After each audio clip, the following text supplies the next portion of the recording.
Вардар го добива тој бараш надпревар.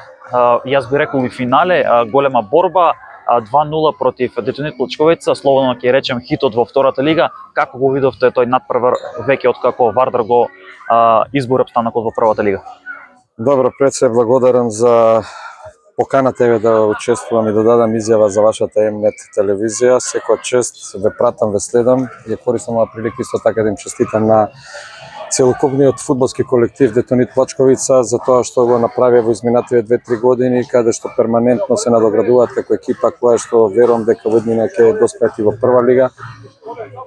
Честитки до моите играчи пред се за овие изминати 6 месеци заедно што ги поминавме, на вистина беа тешки, полни со многу изазови, меѓутоа ете на крајот успеавме во еден надпревар во кој што беше за нас да се биде или не, да го опстанеме Вардар во прва лига и следната сезона верувам дека да конкурираме и да бидеме по-конкурентни за горни дел на табелата.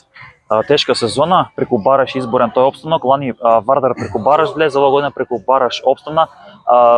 Како веќе може да гледате кон, да речем, новата сезона? Ќе биде ли доста тешко или ќе мора да се прават некои планови за да може Вардар, ајде да речем, да има многу полесна сезона од ова што имаше ова година?